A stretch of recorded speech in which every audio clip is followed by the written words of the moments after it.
Welcome, ladies and gentlemen, to the Film Odyssey podcast, where me and my brother trek through cinema on a quest to find the best films ever made. This season, we begin our journey by counting down the AFI top 100 films of all time. So you can join us as we talk about Spartacus. No, I am Spartacus. No, I am Spartacus. Oh. That's no, the no, scene. we're Spartacus. We are Spartacus. Except nobody says, no, I am Spartacus. They all just say, I am Spartacus, which is one of those, like, misremembered lines from movies, you know? No, I'm Spartacus. Nobody says that. No, they don't. But that is, like, the most famous part of this movie, like, by far. Everybody remembers that part of this movie. I don't think anybody remembers that this is a 3-hour-long movie, though. Are you sure nobody remembers that? I'm sure people remember that. I keep forgetting this is a 3-hour movie. Really? But I feel it every time I watch it. It does feel kind of long. It ain't like Ben-Hur, where it's like, man, like, it's like 3 hours, but there's like shit happening. This is like, there's 3 hours of shit happening in this movie. I guess, but like less shit happens in this movie than in Ben-Hur, though. Yeah. Because there's a lot of this movie that's like traveling, or like kind of just like the story kind of meandering along. It's trying to tell a very grandiose story and a personal story, and it's really hard to try and like cut them two together. Yeah, and it's also another thing where we have two very differing plot lines of the main guy, Spartacus, played by Kirk Douglas, who is, rising up, doing the slave rebellion after he escapes his gladiator training camp, and he's just marching across Rome. He finds love. He raises this whole army, and he's gonna, free all the slaves in Rome. And then we had this, like, really, like, intriguing political drama going on between Sir Laurence Olivier's Crassus and Gracchus. Fucking Uxus, alright? Crassus and Gracchus. Like, we have their whole political drama going on with, like, Julius Caesar is kind of like this pawn in between the two. Yes. And it's a very interesting thing going on over there, but it's like 2 or 3 movies kind of like stapled together. I wouldn't say it's like that poorly put together, but I don't think it's poorly put together. But no, but you described it that way, like they were literally stapled onto one each other. But no, it makes sense. It's trying to tell like a more encompassing story, from the good guy's point of view and the bad guy's point of view, and I kind of appreciate that in a movie to show both sides. And this movie did a pretty good job of it, especially because there was like multiple sides to the quote unquote bad guys. Yeah, there's a lot going on with the bad guys. Like we have Gracius, who is in a backwards way doing a good thing to be a villain to Crassus. Yes. But we have, like, Crassus, who is being objectively evil, but he's, like, he has, like, a very interesting, like, honor, loyalty thing. Yeah, he's got, like, a code. He has, like, he's like a code of honor. He's lawful evil. Yes. But it's, like, and then you have Spartacus, who is just good, like, pure good throughout the movie. And I guess this gets to a thing, because this is, probably the part of the movie that's really interesting compared to what the movie actually is, and that's like how the movie came to be. Sure, go ahead. And after the movie ended, you said that there's a lot to talk about the production, so it's that time. It's that time. Sorry, I'll try and no, make it easy. You take as much time as you need to talk about it, because I'm sure there's a lot of interesting things that happened with it. So I mean, I guess here's the biggest thing going on here. So Kirk Douglas, he wanted to be in Ben-Hur. And they passed him up for Charlton Heston. Kirk Douglas being like, I'm an A-list star. I'm the man. Like, I can do anything. I'm gonna make my own Ben-Hur with blackjack and hookers. So he decided to go make Spartacus. Yeah, this movie definitely seems like it's a big homage to that movie, or more of like kind of like a rip-off almost. A little bit. It's one of those things where you can tell this movie is like a response to Ben-Hur. Yes. After it won like 11 Oscars and made all the fucking money. Yes. And at the time this was made, in 1960, Kirk Douglas was at a point in his career where he had something all other actors would give all their cocaine to have, and that was clout. This fucking guy. Kirk Douglas had, like, the clout? He had the clout. He had the kind of clout that can get shit done. Namely, he gets Dalton Trumbo, and I'm pretty sure you have no idea who Dalton Trumbo is. Fuck no. Don't worry. Most people don't really know who he is at this point, but in his day, he was probably the best screenwriter working, He wrote, like, Roman Holiday, which won an Oscar for Best Screenplay, and all these other stuff. He wrote, he wrote a bunch of movies, basically. You can't remember them now. I can't remember them right now, unfortunately, because his career spanned, like, 40 fucking years, and he had banger after banger after banger, but the problem is, he spent, like, 10 years of those in Hollywood exile. Oh, I see, okay. Because he was a member of the Hollywood blacklist. He was one of those guys that went up to the House Un-American Activities Committee, and they were like, hey, you're a communist, right? And he's like, maybe I am, maybe I'm not, go fuck yourself. And then they were like, no, you're a card-carrying communist. And then he went to prison for a year. I see. Yeah, goes to prison for a year, and then for like a decade after that, he is not allowed to put his name on any movies. He's not allowed to be a part of any major Hollywood production. He still is, because they're like, you're really good, but we're not going to put your name on dick. So yeah, he ghostwrites a bunch of stuff. Ghostwrites a shit ton of stuff, or he just basically gives scripts to his other screenwriter friends who aren't blacklisted and just say, mail me half your check. And okay, sure. Kirk Douglas is like, I want to make a great movie. I know who to go to. I know who to go to. And he's adamant. He's like, you write my movie, I put your name in bold on the fucking screen. Your name goes back on the credits. Okay. And he's like, I'll fucking do that. Hell yeah. And Kirk Douglas is also like, also, this is a major multi-million-dollar film. This is a $12 million budget. That's close to $107 million today. Big fucking budget. Yeah. And then he was like, I'm going to get the best director I possibly can. I'm going to get David Lean, the guy that directed Lawrence of Arabia. Okay. But he hasn't directed it yet. Lawrence of Arabia is in 62, but whatever. Okay, sure, yeah. But David Lean, big fucking dick swinging director. He passes on it because he's like, I don't want to direct this. Fuck you. And he doesn't have the clout for Kirk Douglas. He does. He's like, or you don't Kirk got Douglas enough. Doesn't have the clout for David Lean. Doesn't have enough clout for David Lean. So they're like, all right, we're gonna get the next best guy, Anthony Mann. Anthony Mann's on for a week, and then Kirk Douglas says, I will shoot you in the head if you keep ruining my movie. And Anthony Mann was like, bring it, bitch. And then Anthony Mann fucking left. And then Kirk Douglas was like, you know what? I'm gonna get a director who's gonna be so easy to work with, who's gonna give me everything I want. He's going to be a total pushover. I'm going to get that guy I worked with in Paths of Glory, Stanley Kubrick. Bruh. Would you ever describe a Stanley Kubrick as an easy director to work with? Bruh, how did you get that idea? Where did that come from? They worked together on the film Paths of Glory, which is a World War I, like, great film. Yeah, I've seen like half the movie, yes. Yeah, fantastic film. Arguably one of Kirk Douglas' greatest performances. And he's like, you know what? I'm going to get that guy. We had a great working relationship. Oddly enough, I thought like all the people in Paths of Glory almost like died or something. Like, yes. Like, where did he get this idea? Did he just forget? Maybe. This was back in the day. He probably did a lot of drugs. But they bring Kubrick in, and these guys fucking evolve to hate each other. Also, he hated Dalton Trumbo. Stanley Kubrick fucking despised Dalton Trumbo, and Dalton Trumbo reciprocated it. That was the writer, correct? Yes, Dalton Trumbo was the writer, sure. And Kubrick is like, hey, Spartacus isn't interesting at all. And Dalton Trumbo is like, the fuck you mean it's not interesting? And Kubrick is like, Spartacus as a character, he has no flaws, he's just this perfect goody two-shoes. At least the Romans are interesting. I mean, the villains are the best part of this. Why don't we just do a whole movie about Rome? We'll just call it Rome and fucking cut out Spartacus. And Dalton Trumbo, like, shut the fuck up, Kubrick. And Kubrick's like, no, shut the fuck up, Trumbo. Whoa, hold up. Kubrick onto something there. Kubrick right. Yeah. Oh, yeah. But here's the thing. And then the other part is Kirk Douglas is like, I'm producing this. I'm putting in a shit ton of my own money. Mm-hmm. I'm going to be the star of this. You guys got to listen to me because I'm the money. And Kubrick is like, oh, you sweet simple fool. Oh, no.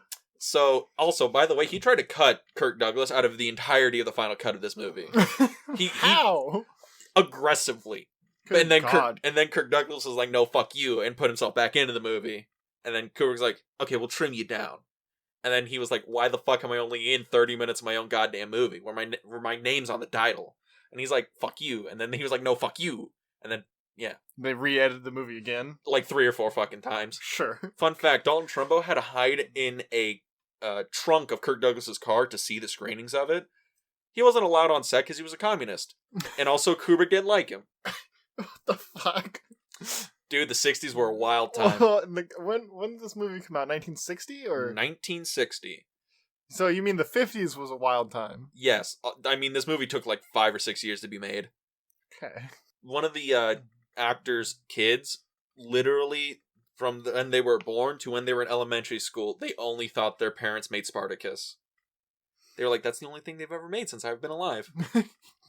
Jesus Christ. I mean, Kubrick also was kind of difficult to get along with, because he was like, I want to do 2 setups a day. The industry standard is like 10. And he was like, 2 setups a day. And they're like, do 24. Wait, what's a setup?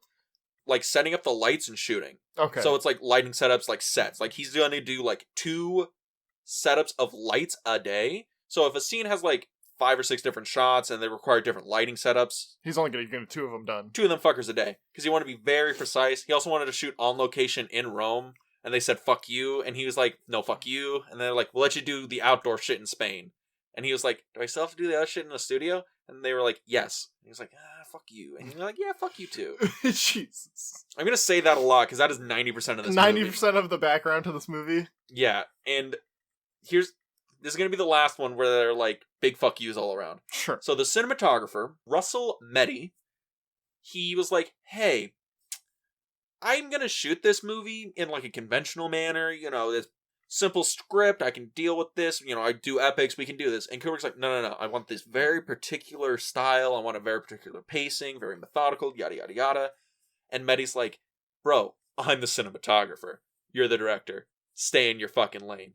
Said this to Stanley Kubrick. Yes. Stanley Kubrick said, sit the fuck in the corner and I'll show you how to get an Oscar. Meddy won an Oscar. Okay. He didn't shoot any of this film. Oh, He sat in his fucking corner and watched Kubrick get him an Oscar. I see. This movie won 4 Oscars. Kubrick did not get that Oscar. I see. Yeah. I see. Yeah, it won for Best Supporting Actor, Art Direction, Costume, and Cinematography. It also made a shit ton of money. Supporting actor being? I believe that is your boy Peter Ustinov, also known as Betatius. I can't pronounce these names. They literally just said it in the movie. How do you... Okay, pronounce it. Batius? Batius. Or it's Batius? Batitus. I think it's Batitus. Batitus. These fucking Greeks and Romans and shit. I can't. I Bro, fucking can't. You're like, is it Antonius? I'm like, bro, they literally said his name at the end of the movie. It's Antonius. Yeah, and then, so the movie comes out in 1960. Trumbo's name is on the front cover of it. And they're like, what the fuck? And then they picketed it because they were like, fuck commies. Mm-hmm. And then President John F. Kennedy goes to the premiere of this film, crosses the picket line, and he's like, it's a pretty good movie. And it is, and that moment, this film is credited with ending the Hollywood blacklist. Makes sense. And yeah, so that's the crazy production of this. It also gets way weirder and also more fuck yous because, again, these 3 people, Kubrick, Douglas, and... What had Kubrick done before this?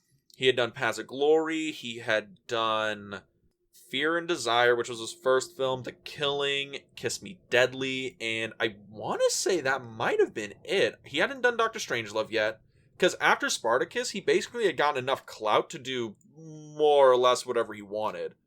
I have actually brought it up right here. So, yeah, right before this, he does Paths of Glory in 57, Killer's Kiss in 55, Fear and Desire in 53.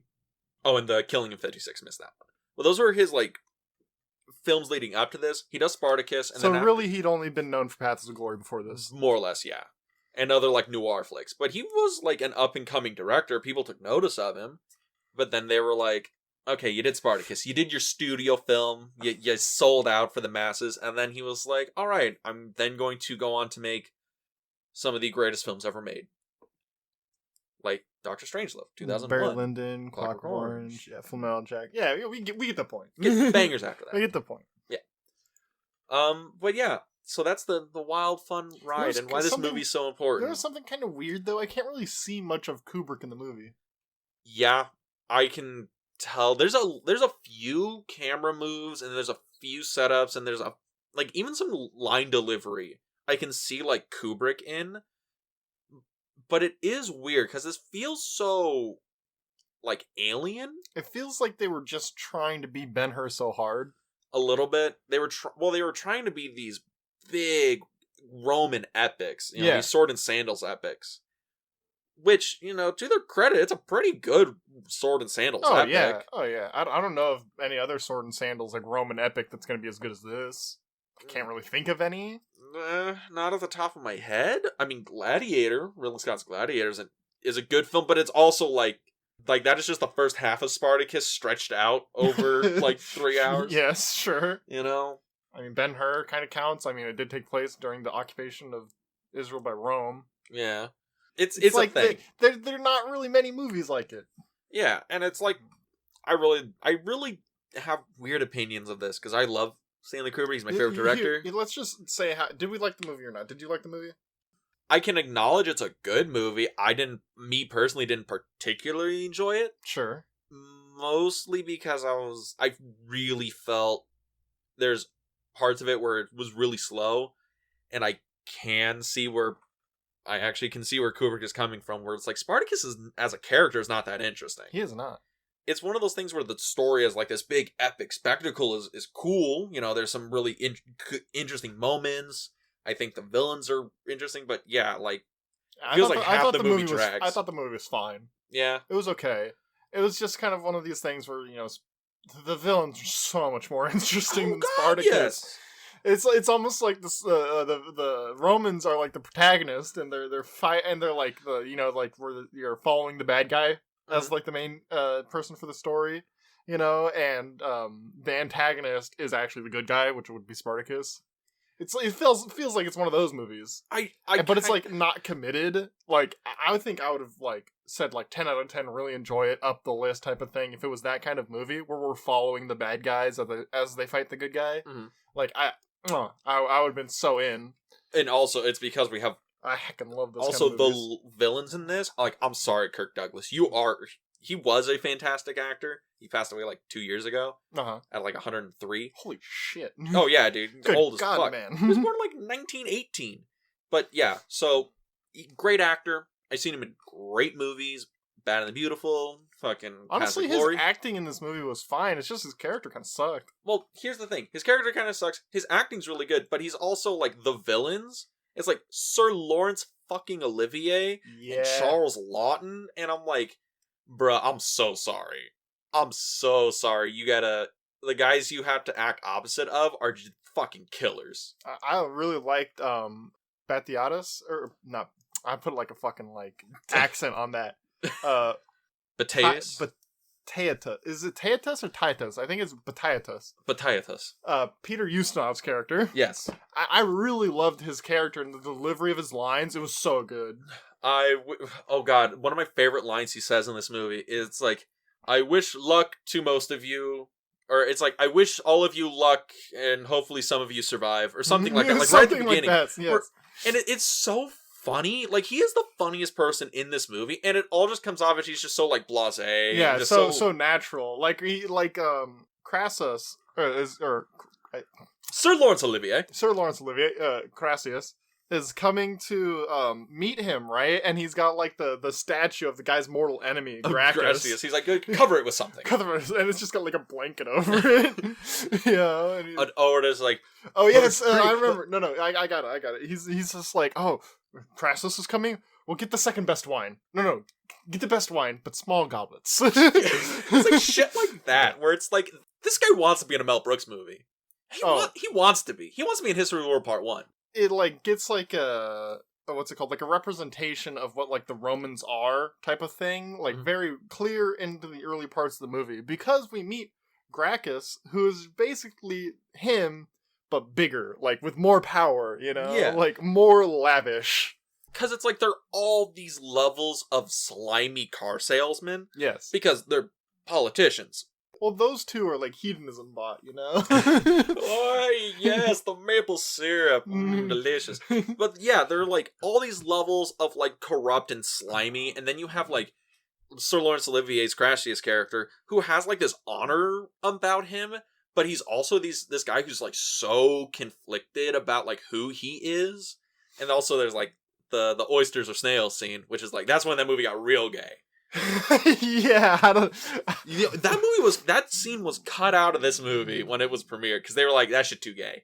I don't get why it's even in there. Like, it doesn't come up after that. Because he was in love with Tony Curtis and Antonidas. I guess, like, but nothing's really made of that. I guess there's like that whole like betrayed lover thing near the end where he makes Antoninus fight Spartacus, but like there's something missing there, you know? Like we're missing a scene there. Like where's the 4-hour cut of Spartacus? Bruh, like they put 16 extra minutes into this cut we watched. Like I don't know, dog. I think I'll have to put a lot more into that. And cut out some of the traveling scenes. We don't need all those traveling bits. I mean, they're cool. They're real big spectacles and all, but we don't really need all of them. Yeah. I mean, some of those traveling bits, don't get me wrong, it's like why the fuck are they in here? It's super impressive, because they actually got like 3,000 extras to just march across fucking Spain. Yeah, it's really cool, the outside scenes that they did. I mean, it's also cool, like, the studio scenes, because I can, like, tell they're, like, a studio, but they're set up so nicely. Yeah, it's, like, real clean. Everything looks like, I don't know, it almost sets, like a mood for the scenes where they're in the studio, because it looks like a old, like, Roman mural in the background, almost. It has kind of this storybook feel. Yeah, but I feel like it kind of adds, like, an element to the movie. Like, it doesn't, like, bring me out of it, like, keeps me into it, which I think like is a fine line to walk with studio shot scenes like that. Yeah, especially when you're going from like, oh, we have this big opulent palace and all this stuff, and then we're gonna cut out and it's gonna be Rome and these soldiers are gonna march across the fields and all that stuff. Or we go to that battle scene.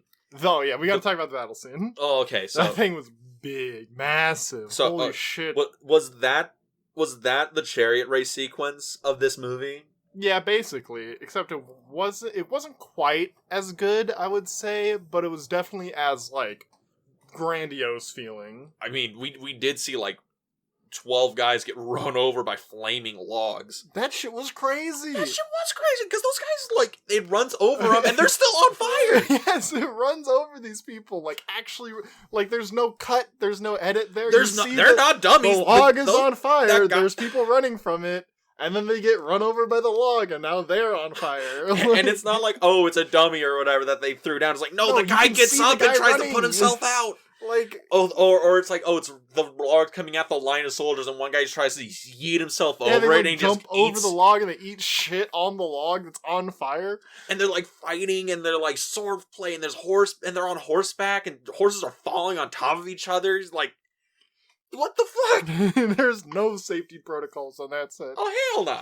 That's why Kubrick wanted to film it in Spain. Like, I get away from the Actors Guild as much as possible. I need some shit. He's like, done. I've already tried to kill my cast once. I'll fucking do it again. But, like, it was really impressive, especially when they're, like, lining up the Legion or whatever, and the Legion, like, runs at them, and the flaming logs come towards them, and then they chase after. It was so cool. It was such a cool scene. Oh, yeah. I mean, that's the thing. This is the reason why I can't say this is a bad movie, because the spectacle on this is just so high. It's pretty high, yeah. And I mean, even the opening sequence where we have it, and it's at the quarry, and it's and they're on top of, like, the mountainside. Yeah, and you're like, and I'm looking in the background, I'm like, those are real extras. Yeah. That's a real extra, like, a half-mile away working in the quarry. How the fuck did they coordinate? They just told him to go out there, you're going to work all day, just keep working, the camera's going to be rolling, don't worry about it. Yeah, just kind of do your thing, you know, you don't have to really actually mine this quarry, but if you did, that'd be great for the camera. Dude, Kubrick was a method director. He was like, you know what, we're going to go out, I'm going to get a bunch of slaves, we're just going to mine this quarry, we're going to build a palace. Also, I'm going to go and conquer Sicily real quick, don't worry about it, we'll keep it on film. Like, at the beginning, where, like, the main character, where Spartacus, like, takes off his satchel or whatever, the rocks in it, and they, like, fall down the mountainside, they go. Them bitches gone. Randy's looking like, that, are they really on a real mountainside? That's just a hole in it. That's a deep hole in the ground. Oh, there they go. There they're going. And they're going. Now they're off screen, but that took a while. and then it's like, oh, and then Kirk Douglas gets like whacked in the head, and he like goes sprawling over, and it's all off that same side, and I'm like, is he dead? Oh no, we good, we good. There's some shit there. Like, that's the thing. There's parts in this movie where I'm just so impressed by the production. I'm so impressed by it, and then knowing that, you know, basically the three main players of this film fucking hated each other, also is a testament to it. And it still got made. Like, and that's the other thing. I say, you know, the three guys hated each other, but I think that's also why the movie feels so weird, is because you can see all three of the... Them trying to vie for what they want out of the movie? Yeah, you can see all the cooks in the kitchen on this one. Because it's like, Trumbo is trying to get, like, his script, like, his words and all that stuff on page, because he did the entire script, and he even, like, told Kubrick, yeah, this is how you're gonna edit the movie. He told Kubrick, he's like, I know you're the director, but, like, don't worry. Like, the script, I wrote out how you can shoot and edit the whole thing. And Kubrick's like, oh, really, motherfucker? You thought. You thought, fool. He thought. Hey, everybody, he thought. And then, and that was the thing, and then Kubrick... Kirk Douglas is trying to be, like, the center of the attention, the center of the movie, right? Yeah, because he's like, I got kicked out of Ben-Hur. I want to show that I'm, still the A-list, A-number-1 actor. I want to be the man. And Kirk Douglas was trying to show that he was the man. Also, the ending of the movie, where he's up on the crucifix, and, his wife is there holding his child, and it cuts up and he's looking down. It's like tears in his eyes and all that stuff. Kubrick was like, yeah, we don't need to see Spartacus here. We don't need to see you. And Kirk Douglas was like, I was up on that fucking crucifix for 6 hours. You're putting me in the fucking movie. Kubrick's like, I don't think it works. And then Kirk Douglas tried to strangle Stanley Kubrick in the projection room. I kind of have to go with Kirk Douglas there. Like, you're not going to show him on the cross? They went to couples counseling. Unironically, Kirk Douglas forced Stanley Kubrick to go to couples counseling with him to try and, like, just get their shit together. Good God, man. Again, the production of this is just fascinating. Did you read a book on the whole production of this thing, or what? Like, it is one of those things where I'm a huge Kubrick fan, and there's a chapter of every Kubrick book about Spartacus. And they're all like, and this is where Kubrick learned he hated Hollywood. Good God, man. Yeah, because this is the only movie he didn't have creative control over. This is the only movie he didn't have, like, full reign to do whatever the fuck he wanted in. But the movie itself... The movie was pretty good. I mean, I really liked the beginning of the movie. I think that was probably, like, one of the strongest parts of the movie, was at the camp. Oh, yeah, everything with the gladiators at the gladiator camp is, like, the best parts of this movie. Yeah, I think that's, like, definitely the strongest, where probably, like, the three of them could agree on the most, because we hadn't gotten to, like, the Romans yet. Yeah, and it was also a thing where we're focusing on Spartacus, we're focusing on Kirk Douglas. There's only really one story going on. There's one story going on, and it's this, like, romance, but he's in captivity, and he's like, I'm a man, I'm not an animal, and they're, like, basically treating him like a dog. And we're getting, like, nice, quippy dialogue, where you have, like, this foreshadowing of the Romans going on, and it is a very nice, self-contained story, and then he rebels and he breaks free. And I'm like, that is, like, just a great, like, 60 minutes of the movie. Oh, yeah. And then the Romans show up. And then I'm like, man, can I get 60 minutes of these guys? I mean, I'm pretty sure we get 60 minutes of them throughout. Oh, easily. Like, the movie's 3 hours long. We get an hour of Spartacus at the gladiators. Camp, and then we get an hour of Spartacus and an hour of the Romans just intermingled with each other. Yeah. Like, that... It's one of those things where I really feel bad saying it's like, I really just wanted Game of Thrones, but with the Romans of this. I'm not sure if I want Game of Thrones, but with the Romans, but I did want the Roman part of this movie more fleshed up, you know? Yeah, because it's like, to them, Spartacus is like this thing, this mythical being out there with an army. he's Che Guevara roaming the countryside. Yeah, like...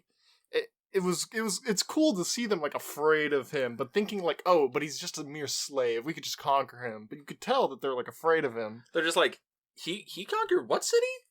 Oh, okay. He get a little close, though. We got him, though, right, guys? It's we only need, send 2 centuries over to get it's like when they send, like, the 6 cohorts with the garrison commander or whatever. I don't remember the guy's name. Yeah. Publius Glabrius. They send him to...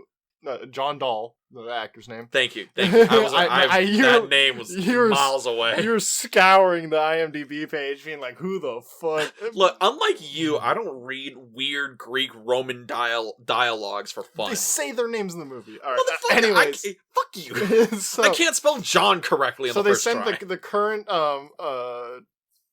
garrison commander out with 6 cohorts out to defeat Spartacus's new army. And then this is where they get Julius Caesar to take command of the garrison at home, which is kind of like a whole play to like, get Julius Caesar some power.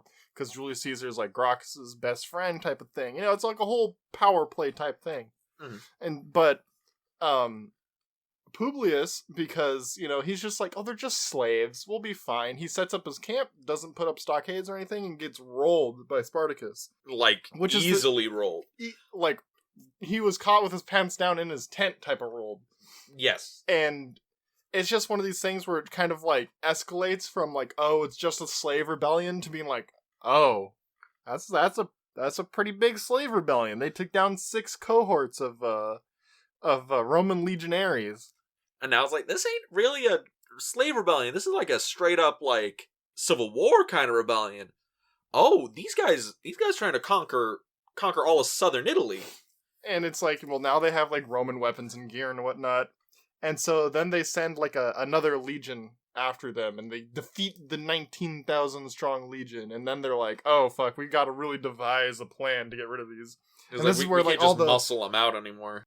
All the political push and pull with Crassus steps down, but knowing that he's the only one that's going to be able to devise a plan to defeat Spartacus. So he knows that if he steps down, he's just going to get pulled back in, but with way more sway. Yeah, and which is what ends up happening. That's how he gets his legions back to defeat Spartacus and basically declare himself dictator over Rome. Which is apparently just something that the Senate would just do occasionally. Yeah, they would just declare people dictators. They're like, you know what, you can have the power now. You got it, dog. You got it. It's Roman Senate weird, but anyways, that's basically the interesting parts of the movie is the Roman political intrigue and whatnot. Which some people would probably say are the most boring parts of this movie. Really? Okay, don't get me wrong, dude. It's man, are we going to talk about the Roman political intrigue, or are we going to see some bitches get set on fire? Well, I mean, what else does Spartacus do other than that one battle scene? Fucking, it's a love story, more or less. And, it's so strange. Yeah, which... I mean, it shows, would you quantify this as, an action film? It's an epic. I would say it's an epic. It's like an epic, it's like a drama, I guess Spartacus was technically a real person, so you call it a biography or whatever. A biopic, but it's I really hate to say it, but it's Spartacus is the least interesting part of his own movie. Varian is more interesting than he is. Yeah. Especially near the end, where she's taken in by Crassus as his slave. Mm. And it's you can see her resolve against him type of thing, where she no matter what Crassus will do, he won't be able to conquer over Spartacus. Yeah. Even he's trying to conquer over Spartacus by quote unquote conquering Variana. Yeah, taking his wife basically. But he can't though. She's you can have my body, you'll never have my heart, my mind, or anything like that. Yeah. And it's bro, that she's a hard woman. Good for her. And also she's just this interesting character because she's I was a slave since I was 13, and she was a concubine, and then she was she's this learned tutor, and she has this very interesting backstory to her that also adds kind of weight when she's now she's a free woman who really understands what freedom is. And then you have Spartacus, who I think understands what freedom is, but he doesn't know what it really means. He just knows it as this idea. Well, I think it's more he gets to play the more stoic character, where everything's behind his veneer of behind confidence. His veneer and stuff, but it doesn't come across very well in the movie. You think so? I think so. I think that's the character he's supposed to be portraying, right? But you don't get enough out of him for it to really come across well. It's really written he's this guy who's very internalized, and he's also a character that's more or less just the perfect good guy at the beginning of the movie and at the end of the movie. He doesn't really have a character arc. He's just a guy who resolves to be free, becomes free, and then tries to free everyone else. I'm no, that's good across the board. There's no point where he makes the wrong decision out of greed or fear or anger. There's no point where he maybe second guesses his things for his own self-interest or trying to save people. He's like, no, I'm going to sacrifice myself. Even when the merchant guy is like, oh, the guys have betrayed, or the pirates have betrayed you for money and power, blah, blah, blah. But I can smuggle you and a group of your friends out. I just can't smuggle all your slaves out. And he's like, leave me. Doesn't even think about it. And he's like, get out. Get out. He's like, I will stay with my people, die with them if I have to. And I'm like, well... It's like even at the end of the movie, right? Where it's like, he has to fight Antonius, right? Mm-hmm. And it's like, he gives Antonius the merciful death. Yeah. While he has to be crucified. Like, this man never does anything wrong. Like it's one of those things where your character... Because people say this about, like, Superman all the time. Oh, he's perfect. Like, all the time. He's, the perfect Mary Sue. And I'm like, Spartacus is kind of like the perfect Mary Sue. There's nothing inherently wrong with him. He's not conflicted. He's not flawed. He's not even kind of quirky. He doesn't even have, like, overly prideful moments. No. I mean, you can say that, like him fighting, like, the legions or whatever, knowing that he would lose was kind of, like, selfish of him. Mm. But it was for like a movement, for an idea type of thing, which, there it goes. Now it's no longer selfish of him for him to sacrifice his slave army for the idea. For the Roman legion, And it's this other thing where we also have all the slaves in the army who, at the end of I guess near the climax, is, I'm Spartacus, where they all, like, sacrifice themselves to be like, oh, we won't... Basically, they all rally in and just join behind his symbol of, like, freedom and ideology, all that other stuff, right? The entire, however many are captured, look like, I don't know, 100-something of them? Yeah. Maybe more. But it's like, bruh, like, I don't see Spartacus being that kind of leader, that cult of personality kind of guy.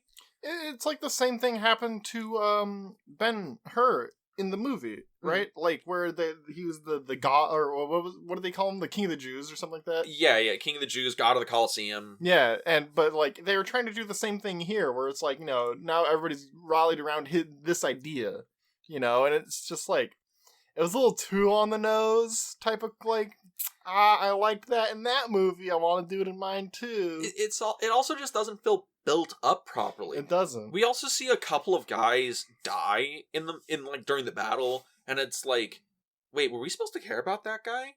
I'm like, I don't think him and Spartacus had a dialogue together. Or if it was like, hey, go do this. Yeah. And it's like, there's a bunch of people like that, and I'm like, I'm pretty, like, I'm not sure, like, maybe, what is the guy? Dionysus maybe dies? Dionysus. In that fight, but I'm not even sure. Like, that is so bad. Yeah, and it also doesn't help that so many of these guys' names kind of sound alike. In like, you're just sitting there and you're just kind of like, well, they have the two of the main villains being Crassus and Gracchus. Like, it's pretty similar. Yeah.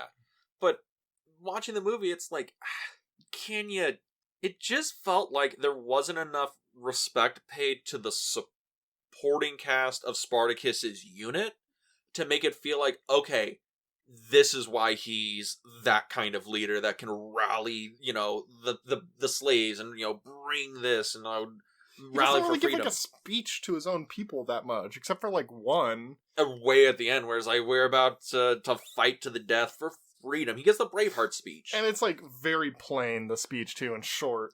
Yeah, and it's like, if it was a thing where we see him going to these cities and he, was more of a leader that you could see him being that kind of guy, then I could get it. But it's like, it feels like kind of hollow, which kind of sucks because it's the build up to the most, like, iconic part of this movie, which it is an iconic piece of cinema. Oh yeah, I am Spartacus, and it's also shot really well. It's really does put forth an idea of, it's like, oh, we the many are behind this one singular idea of Spartacus' dream to be free.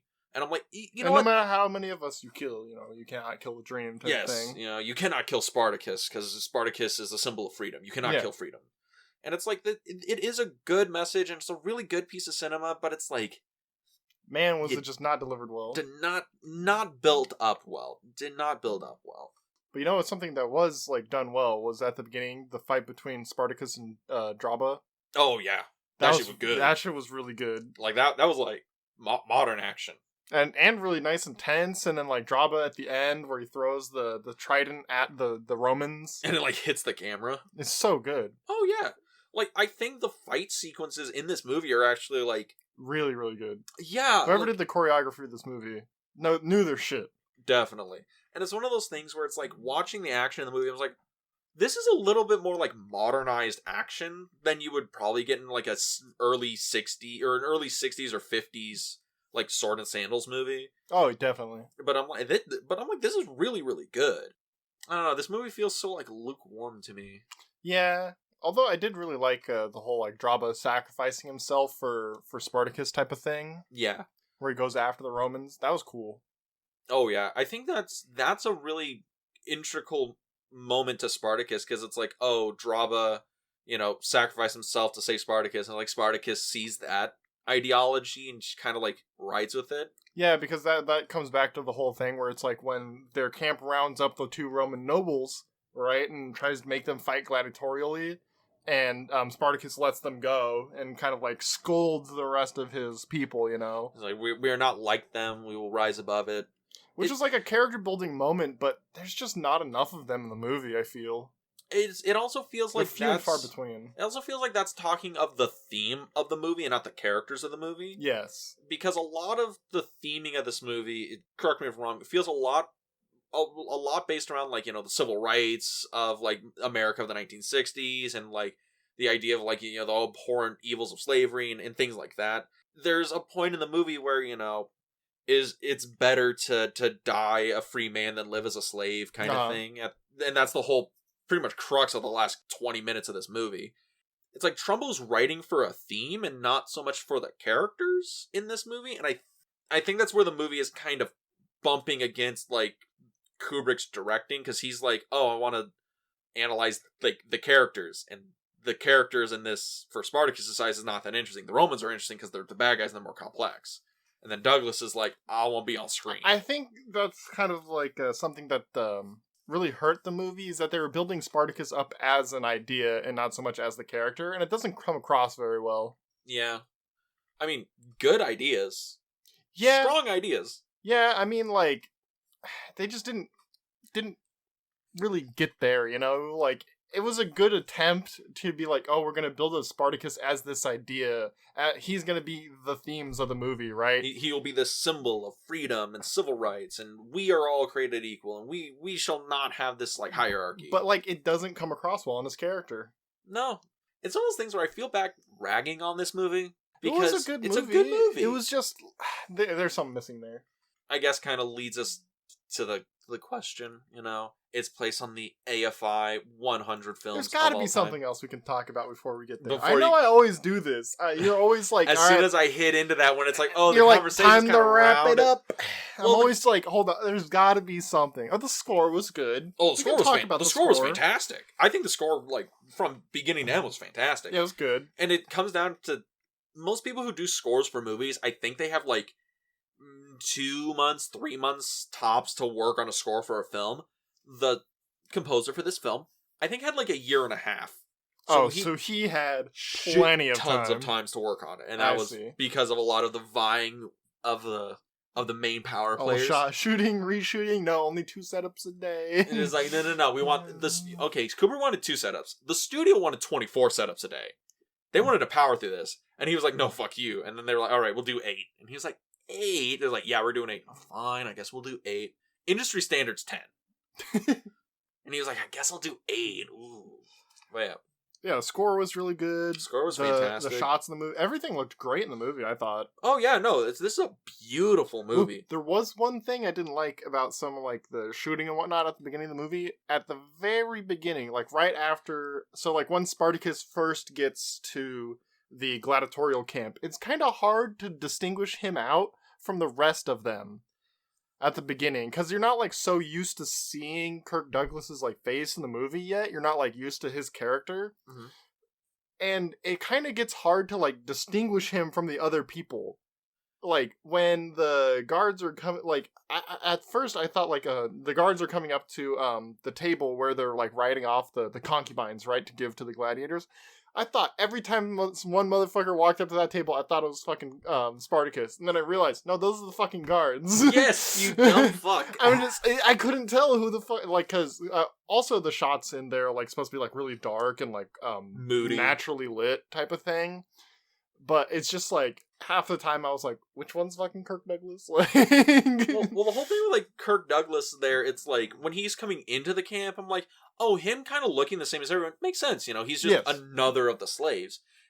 But I do understand, because Kirk Douglas is one of these guys that has a very, like, recognizable face when he's not under, like, a fake beard and, like, a bunch of makeup.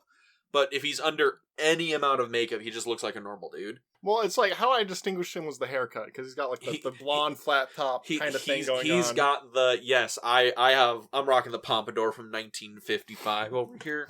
Yeah, but it's like, also, they're all supposed to be, like, really, like, tanned slaves, right? So they're all the same fucking hue.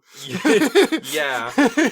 They all use the same tanning beds or whatever. They're all painted the same shade of brown for those scenes. It was kind of funny, almost. It was a little bit funny, because you can tell they're, like, we're putting all the money on the screen. All of our extras are going to get these nice, like, spray-on tans. It's going to be great. And then you can't tell fucking Kirk Douglas from the rest of them. Really sucks, man. Really sucks. But then it's like, you know, once we get to, like, I think the scene where they, like, what's her name? Valeria? That's not her name. I know, it's... Verinia. When Verinia's, like, pouring the water for him for the first time, that's when you're like, okay, and then he starts to become, like, more recognizable as, like, in the scenes, you know? Yeah. But it's just kind of funny that it's like, at first you're kind of like, which is that him? No, that's not him. Is that? Oh, now they called that guy. Spartacus. The one with him. The chin dimple. Yeah, the one with guy. The chin dimple. The chin dimple and the flat top or pompadour or whatever it might be. Easiest way to pick him out of a crowd.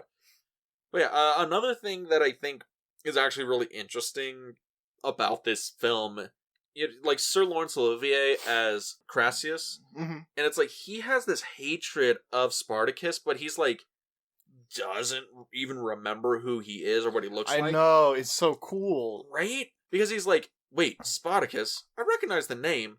What the fuck does he look like? He goes through the whole movie trying to figure out who the fuck is Spartacus. And it's one of those things, because at the end of the movie, when he finally figures it out, and he's like, I know you're Spartacus. And he's like, I spent all this time looking for you, and now I see you, and you're just a slave. And that makes you more terrifying than anything I could have imagined. Because that means it's like, you did this, and you were just a simple slave, and you became Spartacus can't even read. But Spartacus can't even read. And he's like, you became more powerful than Rome. Just because you're able to rally these people. And I'm like, Also, Laurence Olivier, as an actor, this is the first time we've seen him, and he's considered one of the best actors of all time. Did you like him? He's really good. Really fucking good. I thought he also kind of like, he did have a crutch of having like a really, really good and complex character to play, but I mean, sometimes it's not a crutch for some people. Some people struggle with that, but he fucking owned it. Oh yeah. Also, fake nose. He had a fake nose in this movie? He has a fake nose in almost all of his movies. It's one of the weird facts I found out about him. Really? Yeah, for some reason he hated Does he have like an effed up nose or something? No, he looks totally normal. Totally fine, perfectly normal dude. It's just a thing where he's like, yeah, sometimes I put on fake noses. But the funny part is the fake nose he put on looked a lot like his regular nose. Okay. It was one of those weird, like, theater things where it just helped him get into character. So he'd have a fake nose for, like, every role. Yeah. But it was like, I was watching it and I'm like, I noticed, like, it might just be because we finally have high definition technology. But I'm like, your nose is a different color than the rest of your face. I can kind of see the seams. I think the three main Romans, they had like really good characters to play, and they all played them really well. Like Batiatus, Gracchus, and Crassus, they were all really good characters, and I think all the actors that played them did really well with those characters. Oh yeah, my favorite is Gracchus, because it's played by Charles Laughton, and you can tell he is like hedonism bot. He's like, I'm going to chew this scenery like it's covered in maple honey, baby. Mm-hmm. And it's so good. It's really good. It's very... Also, I loved his character at the end when he's like, I've beaten Crassus because though he got one up on me, you know, he's basically exiled me, right? And I'm just going to be his lapdog now if I want to have any amount of power. And then he like gets Verinia and like allows her to escape. And then when he's sitting there and he's looking at the dagger, he's like, "Oh, this is the prettiest one." And he goes off to his room, and it's like it's implied he's gonna kill himself. Yeah, because he's like, "Now I see. The best way to get back at Crossius is like not to be his lapdog, but to become the symbol of the Rome he destroyed." Exactly. And I'm like, these Romans, they were good. Also, fuck yeah. Like, I love that guy. That guy was great. I wanted more of that guy in this movie. Which is weird, because he was in, like, a lot of this movie. He was in a good amount of the movie. Yeah. He was like, set up, too, in the beginning of the movie with, like, the bust of him and stuff. Where he's always watching. Yeah. It was... Also, the costuming in this movie. Oh, gorgeous. Great. Oh, fantastic. So good. I could tell it was good from the beginning when Batiatus showed up and he's like in the toga, like no pants on type of toga thing. And I'm like, they know. I'm like, the costuming in this movie is going to be good. Well, for some of the costuming, they went to like the British Museum and got real armor. Of course they did. To model it and stuff like that. Stanley Kubrick did. Yeah, and some of the actors were wearing real Roman legionary armor. It happens. Of course, because Stanley Kubrick does that shit. Yeah. I mean, he's fucking raided museums for Barry Lyndon too. Yep. And I'm like, dude, fucking what? He's just like, I need accuracy. None of that fake accuracy shit. I want the real deal. They're just like, we're not shooting in Rome, Stanley. And he's like, fine, can we shoot in Spain at least? It was part of the empire. They're like, fuck off. Just shoot it in Hollywood. We'll film it in Burbank. We'll film it in Burbank. They wanted to film this fucker in Burbank. And he was like, fuck you. I mean, here we don't have the nice rolling hills like they do in the movie, though. They do not. Not even close. This is a really good movie. It's really good, but man, is it just like missing that little something? It's one of those things where I feel like there's a lot of creative people involved, but it's you ever heard the term talent grenade? No, I've not. That sounds like a perfect description here. Yeah, it's one of those things where it's like, oh, you read the back of the box, and it's like, oh, that's a great director. Oh, that's a fantastic actor. And this guy's writing it? Oh man, this is going to be an awesome movie. And, it's a talent grenade because it's like, it's just the bomb. Or it's just like, it's not as good as expectations. Or it's like... Well, the movie kind of got fragmented. It was fragmented. Like, you can tell it's like, oh, this is where all the talented people clocked in their opinions on the movie. Which is weird, because this movie was ultra successful. Won Oscars, I don't doubt it. All this shit. But it didn't win 11 Oscars. It did not win 11 Oscars, Randy. Also, Kirk Douglas didn't win for Best Actor. He did not. Wrecked. So are you still a Ben-Hur diehard? Oh yeah, definitely Ben-Hur over this movie. Although I really love the Romans in this movie. Like they're my type of characters I love to see in movies. Where it's like they're people who you can understand their drive. Yeah, even if they're evil. Yeah, they're obviously the bad guys, but it's like I totally understand where they're coming from. I mean, they're the British actors in an American 60s film. They're obviously evil. They're obviously evil. Obviously evil. But you understand them. And it's just like, I miss that in movies sometimes, Yeah, villains of principle. Yeah. But, finally... We'll come to the question. Come to this question. This movie comes in at number 81 on the AFI Top 100 Films of All Time for the 2007 list. Where do you think it goes? Up, down, over, out? I'll probably put it down a little bit. Not too much. Obviously I'm bringing Ben-Hur up, too. Because like Ben-Hur be climbing every day. Something that I think I can kind of, like, give this movie, a little bit of, like, that clout, to, like, keep it, like, afloat a little bit on the list is, it did end the blacklist. It did.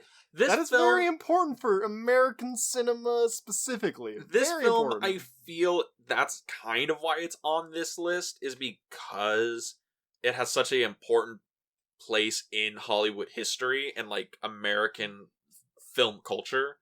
And it's not a bad one. It's not a bad movie, not at all. It's just, man, like, there's so much there. It could be so much, but it could be top 10 material. It's one of those things where it's like, bruh, if you tweak this, like, 10 degrees in any direction, this could be a masterpiece, but it's just not quite there. But yeah, I'd say... Gonna give me a whole nother appreciation for Lawrence of Arabia when we get there. You just really want to fillet Lawrence of Arabia, don't you? Dude, I love that movie. Jesus Christ. But Spartacus, I'd probably have to agree. I don't even think this is in my top 10. This is probably my least favorite Kubrick. If I'm being completely honest with you, I love all the Stanley Kubrick movies, but it's like this ain't in my top 7. There's at least 3 Stanley Kubrick posters on this room. They're all 2001, but but yeah. Better luck next time. Yeah. Better luck next time. Yeah. Is Kirk Douglas going to make a reappearance on this list? I think so. You're like, God, why did you ask me that? I don't remember. I don't think so. He might. Fitch, he might. But because I'd like to see a little bit more of him. Also, Laurence Olivier. That guy's good. I would really like to see a little bit more of him on this list. Hopefully there is some. I don't know, because I don't know nothing. You don't know nothing, no how? I don't know nothing. But don't worry, we'll have plenty of time to look into that, because next week we're going to take a turn. Because, Randy, we've made it through 20 films. Oh. Now we get to rank the 20 films in our second milestone episode. Oh, goodness. And it'll be much more streamlined than last time. It'll just be one combined list. We're going to figure out what we think are the best films we've watched so far, order them out, and also figure out what were the worst films on the list so far. Are you ready?